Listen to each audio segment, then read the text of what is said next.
I'm RJ Aguiar, and this is Rebel Report, the show that clearly did not get enough attention as a child. Maybe we should have been more like this kid. If you really did love America, you would call ISIS what it really is. I could take shots at this 12-year-old, but I have standards. Props to CJ Pearson for having the stones to express his views publicly, even if those stones haven't descended yet. Damn it, I told myself I wasn't gonna do that. Speaking of decisions that people are sure to regret, let's talk a little bit about Michelle Rodriguez. You may recognize her as that chick from the Fast and the Furious movies. Or if you keep up with our blog, you may also recognize her from this clip. Asked her about this rumor that she's gonna be the next Green Lantern. Yes, Michelle may play a Latina Green Lantern. It's so stupid. It's like, stop stealing, all the white people's superheroes. Like, make up your own.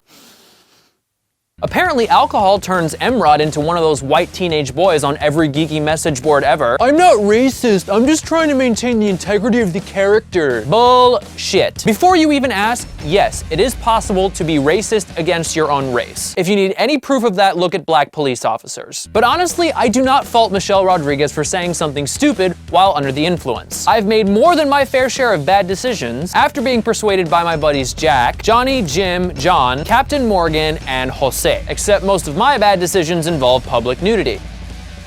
Meanwhile, you have TMZ, which is basically Hollywood's obnoxious little brother. I'm not touching you. I'm not touching you. Shut up and go away! If you stalk people for long enough, they're eventually gonna do something that they don't want the public to see. But here's where my sympathy for Michelle ends. After sobering up, she decided to clarify her position by posting a video on Facebook, which promptly made everything worse. Instead of trying to turn a girl character into a guy, or instead of trying to turn a white character into a black character, or a Latin character, I think that people should stop being lazy, and that people should actually make an effort in Hollywood to develop their own mythology. It's time to stop. Stop trying to take what's already there and try to fit a culture into it. You heard her, it's not Hollywood's fault. If we created more diverse stories, they would start portraying more diverse characters on screen. That's why, for example, when Hollywood cast the roles of an Egyptian pharaoh and his Jewish slave, they chose Christian Bale, a white guy from England, and Joel Egerton, a white guy from Australia. It's why the Prince of Persia was played by Jake Gyllenhaal, Katara and Sokka in The Last Airbender, Tony Mendez in Argo, Katniss Everdeen in The Hunger Games, Tonto in The Lone Ranger. All those characters were intended to be people of color, and yet if you line up the actors that portray them, they would look like a picket fence. Everyone knows that Hollywood doesn't have a problem with race bending. It's just that the bending almost always goes in one direction. That direction, just like the band One Direction, is young and white. This phenomenon is almost certainly due to Hollywood's risk aversion and the blockbuster model that has become their crutch. If the studios are gonna funnel hundreds of millions of dollars to make a CGI-filled explosion orgy, they have to make sure that people around the world will go see it. In their mind, they're not the ones being racist. Everyone else is. And that is some incredible bullshit. Because the very franchise that Rodriguez stars in does so well because it combines all of the action movie essentials with one of the most diverse casts in Hollywood. You've got white guys, black guys, Asians, Latinos, Samoans, and whatever the hell Vin Diesel is. There's a reason that we're getting a 7th Fast and Furious movie and not Dukes of Hazzard Part 6. And here's the irony, Michelle. If it weren't for all of the Latinos who made Fast and Furious into a franchise and who demanded that your character be returned to the franchise, you wouldn't even be here. We've said it before and we will say it again. When it comes to box office sales in the US, Latinos are quickly becoming the most important demographic. We're the ones who decide which movies do well and which ones fall flat. So listen up, Hollywood, the people have spoken. Diversity pays off, no matter how preposterous your plot is. Looks like it's time for us to go on one last ride. That's literally the 5th time you said that. That does it for us this week. Don't forget to thumb us up, subscribe to Flama, and share this video so that people will like you. Join the conversation in the comments or on Twitter using the hashtag #RebelReport. Keep your eyes peeled for another video next week. I'm RJ Aguiar,